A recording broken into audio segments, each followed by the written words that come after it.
अस्सलाम वालेकुम dear students. अल्लाह ताला से उम्मीद है कि आप बखैर व आफियत होंगे। तो पिछले लेक्चर में हमने पॉइंट के बारे में पढ़ा, फिर हमने कोलिनियर और नॉन कोलिनियर पॉइंट्स के बारे में पढ़ा, इसी तरह से हमने फिर लाइन के बारे में पढ़ा और इसी तरह से इंटरसेक्टिंग लाइंस, कनकरेंट लाइंस, ठीक है, पैरेलल लाइंस, ये सारा कुछ हमने पढ़ा। और उसके बाद हमने एक्सरसाइज 10.1 की और इसी तरह से हमने रे और प्लेन के बारे में पढ़ा। अब आज का जो हमारा टॉपिक है वो आपको बोर्ड से ही दिख रहा होगा। जो टॉपिक है वो है एंगल्स के बारे में। तो हमारा जो आज का टॉपिक रहेगा वो एंगल्स के बारे में रहेगा। एंगल किसको कहते हैं और इसी एंगल के रिलेटेड जो हैं डिफरेंट एंगल्स हैं उनको हम पढ़ेंगे, या इसी एंगल के रिलेटेड जो कुछ और टॉपिक्स हैं, हम कैसे मेजर करते हैं एंगल्स को, ठीक है, इनका कंपैरिजन कैसे करते हैं, इंशाअल्लाहुल मुस्तआन हम इस लेक्चर में आज पढ़ेंगे। तो एंगल क्या होता है बेटा? तो जब दो लाइन सेगमेंट्स या दो रेज, ठीक है, जब इनका कॉमन स्टार्टिंग पॉइंट हो, यानी ये स्टार्ट एक ही पॉइंट से होते हों, चाहे दो लाइन सेगमेंट्स हों या दो रेज हों, ठीक है, मैं आपको उर्दू में आसान जुबान में समझा रहा हूं। एक पॉइंट है, उस पॉइंट से या तो दो रेज या दो लाइन सेगमेंट्स जो हैं वो निकल रही हैं, तो वो दो रेज या लाइन सेगमेंट्स जो बनाती हैं वो बनाती हैं एंगल। क्या बनाती हैं? एंगल, ठीक है। मिसाल के तौर पर अगर ये मानूंगा मैं एक पॉइंट, इस पॉइंट से एक रे ऐसे निकली और दूसरी रे ऐसे निकली, ठीक है, तो इनका ये कॉमन स्टार्टिंग पॉइंट है, तो यहाँ पे ये जो होगा ये होगा एंगल। क्या होगा?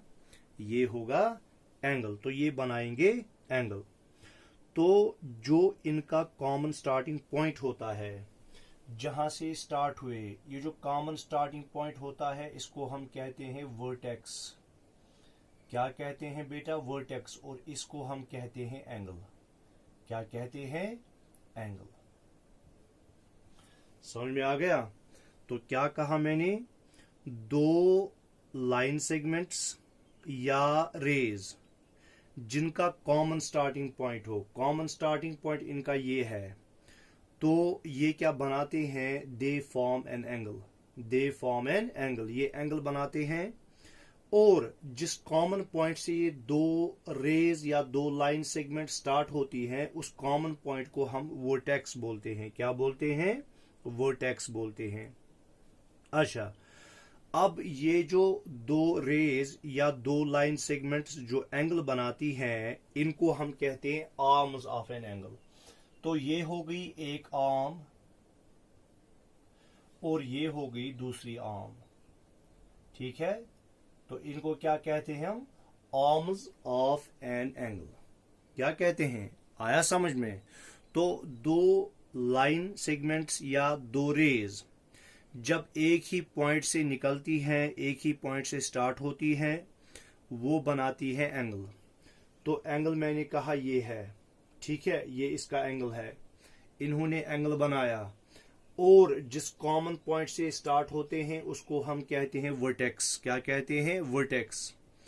तो इसी तरह से जो दो रेज या दो लाइन सेगमेंट्स एंगल बनाती हैं उनको हम कहते हैं आर्म्स ऑफ एन एंगल। क्या कहते हैं? Arms of an angle. तो जो इसके लिए सिंबल है, क्या जो एंगल के लिए सिंबल है वो इस तरह से है, एंगल।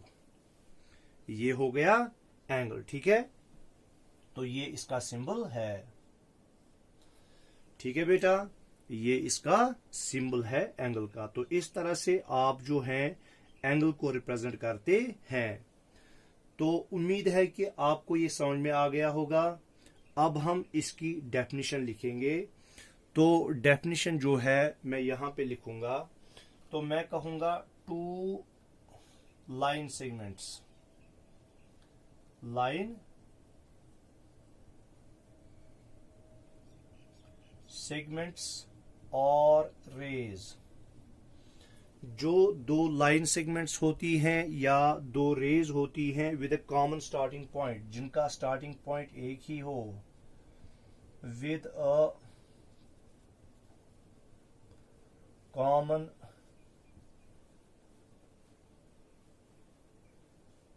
स्टार्टिंग पॉइंट, जिनका स्टार्टिंग पॉइंट कॉमन हो, ठीक है, तो ये क्या बनाते हैं, फॉर्म एन एंगल, ये एंगल बनाते हैं, क्या बनाते हैं, फॉर्म एन एंगल, ठीक है। तो जो कॉमन स्टार्टिंग पॉइंट होता है इसको हम कहते हैं vertex of the angle. The common starting point,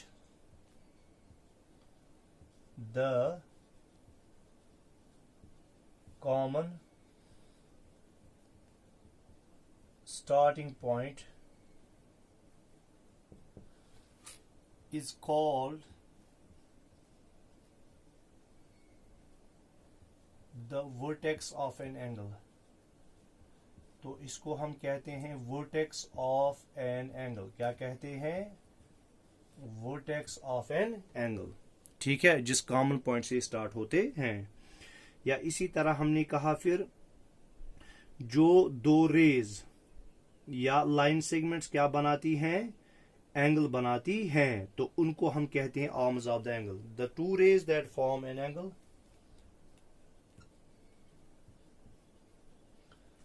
the two rays that form an angle, जो एंगल बनाती हैं, ठीक है, दैट फॉर्म एन एंगल, तो उनको हम कहते हैं are called the arms of an angle, are called the arms of an angle.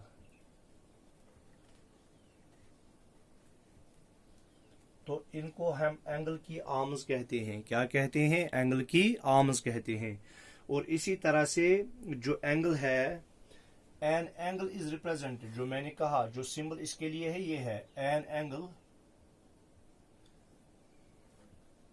Is represented by using a symbol. हम किस सिंबल का इस्तेमाल करते हैं, ऐसे, by using a symbol angle, ठीक है, ये इसका सिंबल है। आ गया समझ में। तो जब आप ये डेफिनेशन लिखेंगे उसके नीचे आप ये जो है लाइन सेगमेंट बनाएंगे, यहाँ पे हम लिखेंगे ओ, इसको जहां से कॉमन स्टार्ट हो रहा है इसको हम नाम रखेंगे ए, इस रे को इसका नाम रखेंगे बी, ठीक है। तो एंगल जो यहाँ पे बनेगा ए ओ बी, क्या बनेगा, एंगल ए ओ बी, ठीक है।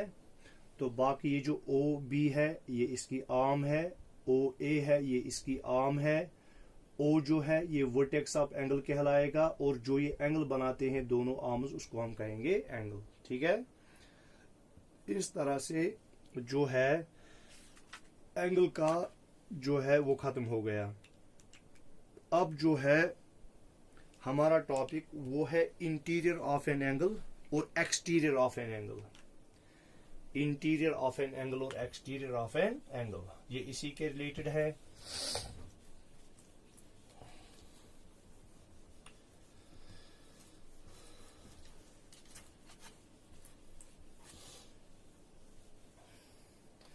देखो, इंटीरियर ऑफ एन एंगल,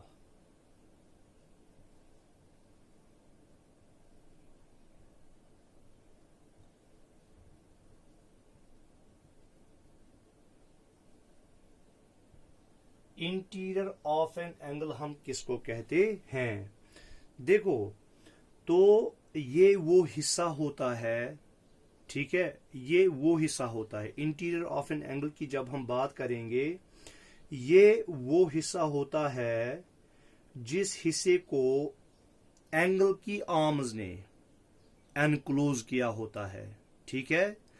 ये वो हिस्सा होता है, वो पार्ट होता है जिस पार्ट को जो है एनक्लोज किया होता है एंगल की आर्म्स ने। जैसे मैं यहां पे एक एंगल बनाऊंगा, ये मैंने बनाया एंगल, क्या बनाया, एंगल, ठीक है। तो ये मैंने एंगल बनाया, तो अब इसकी जो दो आर्म्स हैं ओ ए और बी, तो ये तो एंगल की आर्म्स कहलाएंगी ओ ए और ओ बी।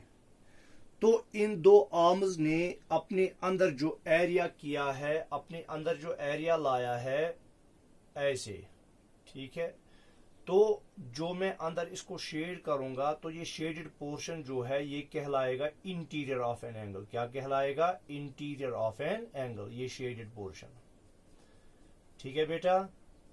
जिसको मैं शेड कर रहा हूं तो ये शेडेड पोर्शन जो है ये इंटीरियर ऑफ एन एंगल कहलाएगा।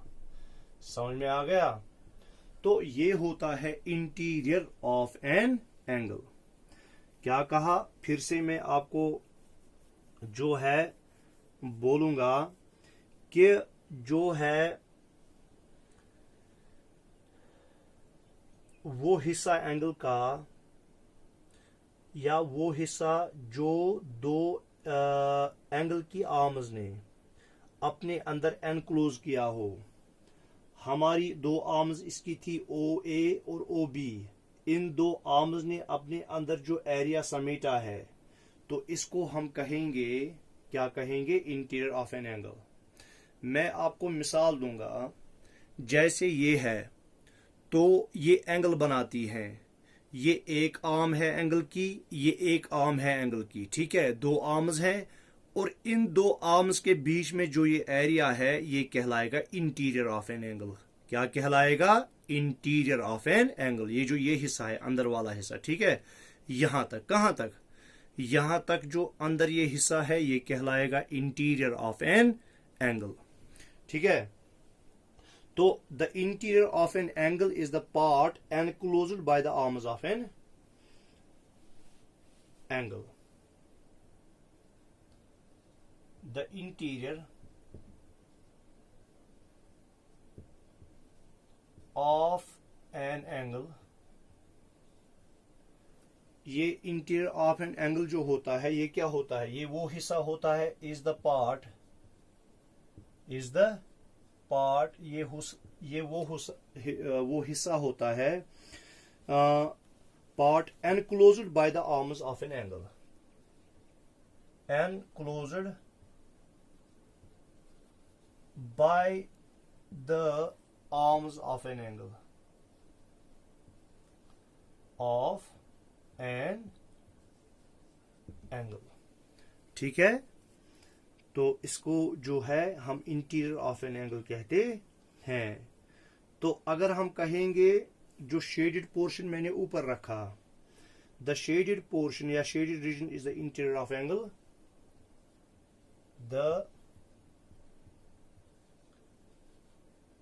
Shaded region is an interior of an angle। किसका एंगल कौन है, A O B, angle A O B, ठीक है। तो ये जो इसके अंडर शेडेड पोर्शन है ये इसका इंटीरियर ऑफ एन एंगल कहलाएगा, ठीक है। तो अब हम आते हैं दूसरे टॉपिक पर जिसको हम कहते हैं एक्सटीरियर ऑफ एन एंगल। क्या कहते हैं, यानी एंगल के बाहर वाला जो इलाका है वो कहलाएगा एक्सटीरियर ऑफ एन एंगल। क्या कहलाएगा, एक्सटीरियर ऑफ एन एंगल। तो ये सी है,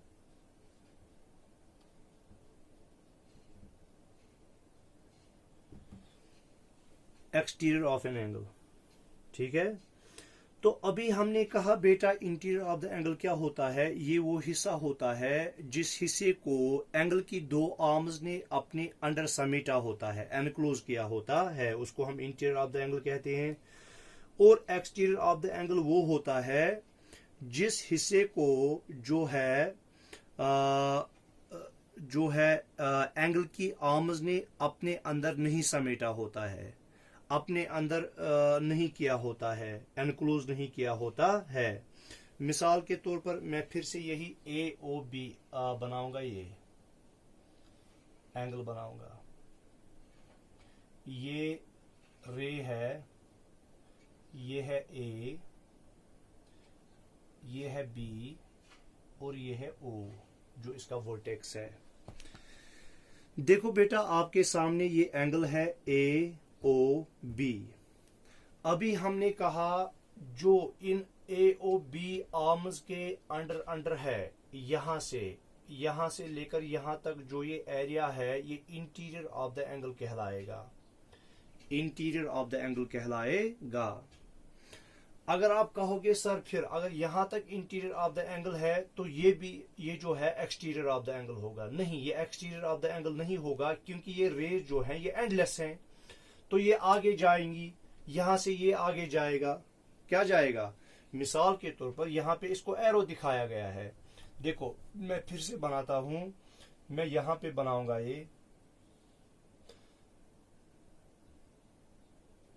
ये है O, ये है A, ये है B, तो ये B है। आया समझ में। तो अभी तक मैंने कहा कि जो ये एरिया है इन आर्म्स के अंडर ये इंटीरियर ऑफ द एंगल है, तो हम कहेंगे फिर सर क्या ये फिर एक्सटीरियर ऑफ द एंगल बनेगा, यहां पे ये point exterior of the angle बनेगा। नहीं, ये एक्सटीरियर ऑफ द एंगल नहीं बनेगा। क्यों? चूंकि ये एंडलेस हैं। जब आप इनको यहां तक करोगे, क्या करोगे, आप इसको यहां तक एक्सटेंड करोगे, यहां से यहां तक एक्सटेंड करोगे, तो ये फिर से इंटीरियर ऑफ द एंगल आ गया। तो एक्सटीरियर ऑफ द एंगल फिर कहां से बनेगा, एक्सटीरियर ऑफ द एंगल फिर कहां से बनेगा, तो वो ये देखो, मैं यहां से आपको दिखाऊंगा, ये जो ये एरिया है, sorry,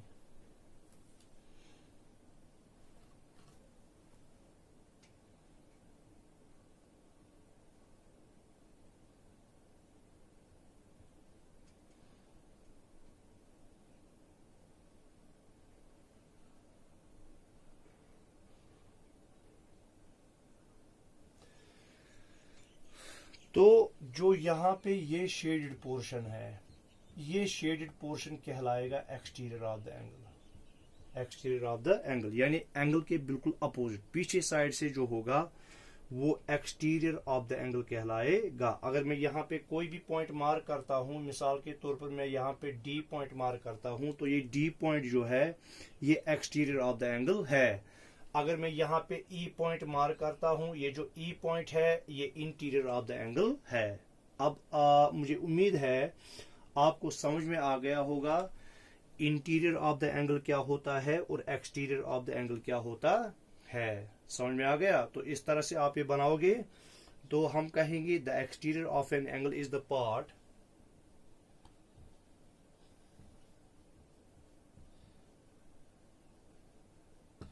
the exterior of an angle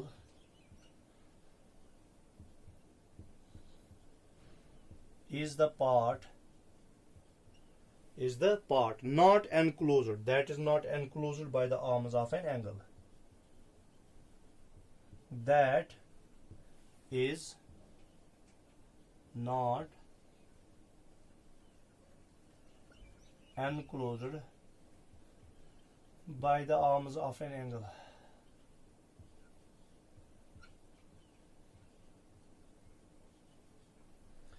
by the arms of an angle। ठीक है। तो the shaded region is the exterior of angle, the shaded region is the exterior of the angle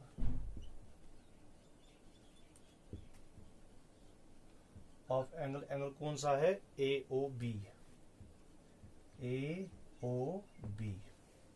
समझ में आ गया। तो यहां से जो ये रीजन होगा जो इन आर्म्स के अंडर नहीं है, ये एक्सटीरियर ऑफ द एंगल कहलाएगा। अब हम आते हैं बेटा टाइप्स ऑफ एंगल्स पर। क्या आते हैं? टाइप्स ऑफ एंगल्स पर।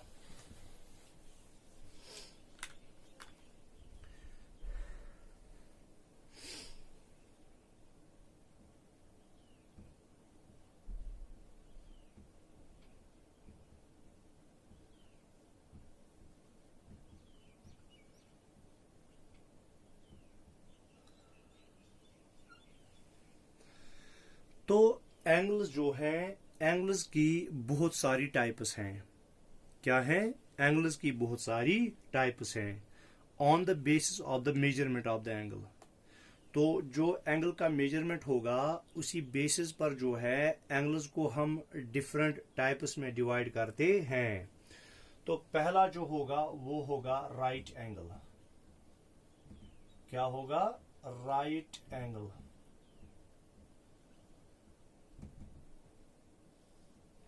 Right angle. तो मैंने क्या कहा बेटा आपको? मैंने कहा कि जो एंगल की टाइप्स हैं वो हम टाइप्स करते हैं इनकी, जो हम इसको डिफरेंट टाइप्स में डिवाइड करते हैं वो हम करते हैं on the basis of the measurement of angle. कि एंगल का मेजरमेंट क्या होगा उसी बेसिस पर हम जो है एंगल्स की डिफरेंट टाइप्स करते हैं। पहला मैंने लिखा राइट एंगल। पहला मैंने लिखा राइट एंगल।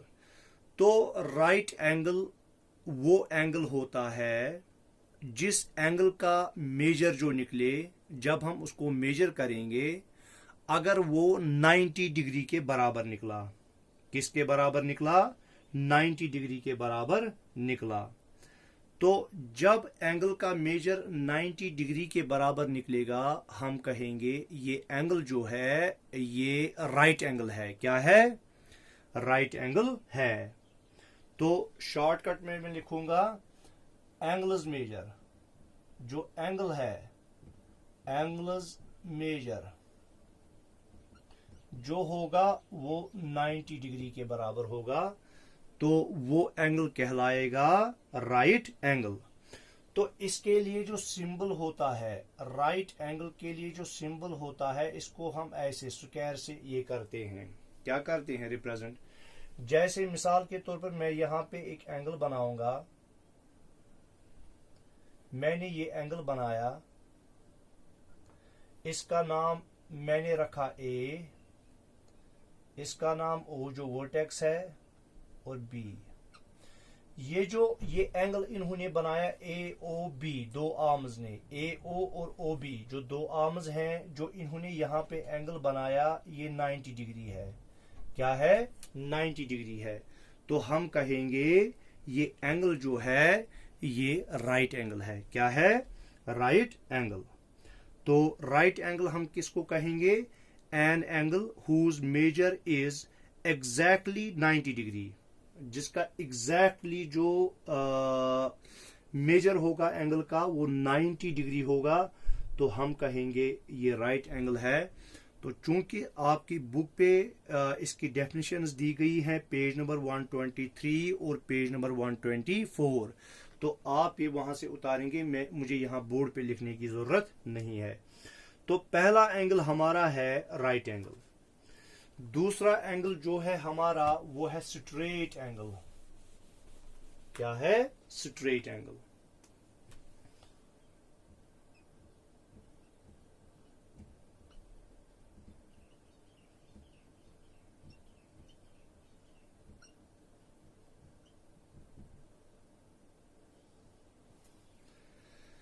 दूसरा एंगल जो हमारा है वो है स्ट्रेट एंगल।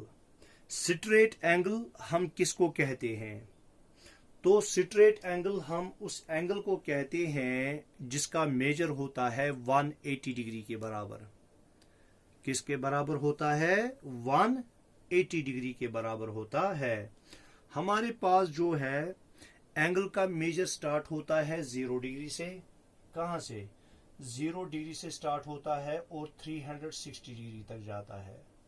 कहां तक जाता है? एंगल्स का मेजर जो है 0 डिग्री से स्टार्ट होता है और 360 डिग्री तक जाता है। तो इसी तरह से इसमें 90 डिग्री भी आएगा, इसमें आपका 180 डिग्री भी आएगा, 360 डिग्री भी आएगा, इसी तरह से बहुत सारी और चीजें आएंगी तो जो हम पढ़ने जा रहे हैं। ठीक है, तो मैंने कहा स्ट्रेट एंगल हम किसको कहते हैं, जहां पे एंगल का मेजर एंगल्स मेजर होगा एग्जैक्टली वो इक्वल टू होगा 180 डिग्री। कितना होगा बेटा, 180 डिग्री। ठीक है, मिसाल के तौर पर यहां पे एक पॉइंट है, इस पॉइंट से एक रे जो है ऐसे निकली और दूसरी रे ऐसे निकली।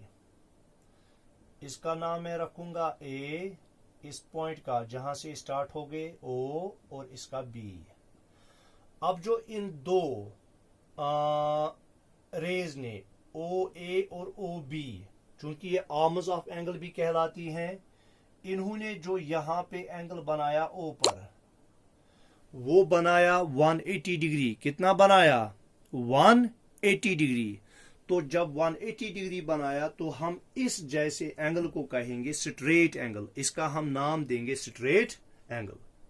क्या देंगे नाम, स्ट्रेट एंगल। आया समझ में? तो जैसे यहां पे जो है एंगल ए ओ बी क्या है, is a straight angle, is a straight angle. जो एंगल ए ओ बी है ये स्ट्रेट एंगल है, क्योंकि इसका मेजर जो है वो है बराबर 180 डिग्री के। तो ये हमेशा स्ट्रेट लाइन की जैसे होता है। क्या होता है, स्ट्रेट लाइन के जैसा होता है। तो ये हो गया स्ट्रेट एंगल। तो हमने राइट एंगल भी पढ़ लिया और स्ट्रेट एंगल की। अब हम आते हैं एक्यूट एंगल की ओर। एक्यूट एंगल हम किसको कहते हैं,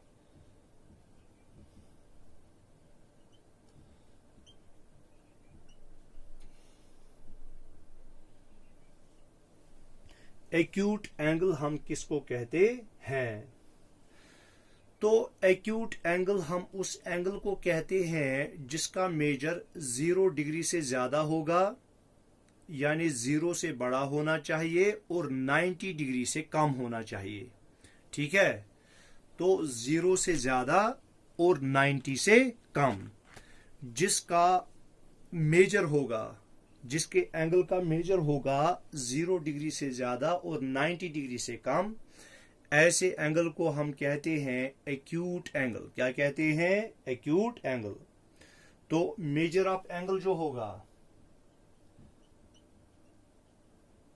मेजर ऑफ एंगल या एंगल्स मेजर जो होगा वो किसके बराबर होगा, इक्वल टू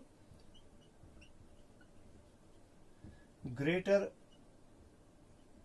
देन 0 डिग्री। तो ये जो हम ऊपर छोटा सा ये ओ बनाते हैं, ओ की शेप बनाते हैं, ये डिग्री कहलाता है। 0 डिग्री ग्रेटर देन 0 डिग्री होना चाहिए, but less than 90 degree, less than 90 degree. 0 degree से ज्यादा, 90 डिग्री से कम। तो 1 डिग्री से लेकर, ठीक है, 89 डिग्री तक, या 0.1 डिग्री से लेकर 89.9 डिग्री तक, ठीक है, जो एंगल का मेजर होगा वो होगा क्या, वो होगा एक्यूट एंगल। तो न तो वो 0 डिग्री होगा, न तो वो 90 डिग्री होगा, बिल्कुल, बल्कि इन दोनों के बीच में होगा, इन दोनों के बीच में होगा। 0 से ज्यादा होगा और 90 डिग्री से कम होगा। उस एंगल को हम कहते हैं एक्यूट एंगल। क्या कहते हैं, एक्यूट एंगल। क्या कहते हैं बेटा, एक्यूट एंगल। तो अगर हम यहां पे देखेंगे, मैं ऐसे बनाता हूं, कोई ऐसे, तो अभी मैंने कहा जो ऐसे स्ट्रेट लाइन होती है, ऐसे होती है, वो 90 डिग्री एंगल होती है। क्या होती है, 90 डिग्री। तो जो ही हम इसको, इस आर्म को मुंह यहां की ओर करेंगे, एंगल का वैल्यू 90 डिग्री से कम होता जाएगा। क्या होता जाएगा, जो ही हम इस आर्म को रोटेट करेंगे ना यहां की ओर, अंदर की ओर, तो एंगल का वैल्यू कम होगा। देखो ये जो ये आर्म है, ये स्ट्रेट नहीं है बल्कि स्लांटिंग है अंदर की तरफ। तो इसका मतलब है कि ये 90 डिग्री से कम है। क्या है? 90 डिग्री से कम है। तो याद रखना बेटा, जब 90 डिग्री एंगल हो और 90 डिग्री एंगल की जो आर्म 90 डिग्री एंगल बनाती हो, अगर हम उसको अंदर की ओर रोटेट करते हैं तो एंगल का वैल्यू कम होता है। क्या होता है? 90 डिग्री से कम होता है। अगर हम इसको बाहर की ओर रोटेट करें, क्या करें? बाहर की ओर रोटेट करें तो एंगल का वैल्यू जो है वो ज्यादा हो जाएगा। मिसाल के तौर पर अगर ये आर्म एक्स ओ एक्स है, आर्म क्या है? ओ एक्स है आर्म। अगर मैं इस ओ एक्स आर्म को रोटेट यहां तक करूं, याद रखना, तो इसका वैल्यू जो है वो 90 डिग्री से कम होगा। क्या होगा? 90 डिग्री से कम होगा, क्योंकि मैंने इसको अंदर की ओर रोटेट किया। अगर मैं अब इसी आर्म को बाहर की ओर रोटेट करूं तो एंगल का वैल्यू बढ़ जाएगा। एंगल का वैल्यू बढ़ जाएगा। ठीक है? तो इसी वजह से जो ये है ये अंदर की ओर है, तो इसका मतलब ये हो गया, जो ये X O Y, X O Y angle जो है वो एक्यूट एंगल है। क्यों? इसका वैल्यू 90 डिग्री से कम है और 0 डिग्री से ज्यादा है। तो angle X O Y is an acute angle. Acute angle, याद रखना। ठीक है? तो अब हम आते हैं obtuse एंगल पर। क्या आते हैं? obtuse एंगल पर, जो हमारी चौथी टाइप है। पहली टाइप थी राइट एंगल, दूसरी हमने पढ़ी स्ट्रेट एंगल। राइट एंगल हमने कहा जब एंगल का मेजर होगा 90 डिग्री के बराबर, तो वो राइट एंगल कहलाएगा। जब एंगल का मेजर होगा 180 डिग्री के बराबर, तो वो स्ट्रेट एंगल कहलाएगा। जब एंगल का मेजर 0 डिग्री और 90 डिग्री के बीच में होगा, यानी 0 डिग्री से ज्यादा 90 डिग्री से कम, उस जैसे एंगल को हम कहते हैं एक्यूट एंगल। क्या कहते हैं? Acute angle. अब डी पार्ट पर आते हैं, जिसको हम कहते हैं ऑब्ट्यूज एंगल। Obtuse angle. और एक बात मैं आपको बताना भूल गया, जो एंगल को हम मेजर करते हैं वो हम एक इंस्ट्रूमेंट से करते हैं जो आपके ज्योमेट्री बॉक्स में होता है, जिसको हम कहते हैं प्रोटेक्टर। क्या कहते हैं? प्रोटेक्टर के जरिए से। प्रोटेक्टर के जरिए से हम एंगल का जो है मेजर करते हैं। हमें एंगल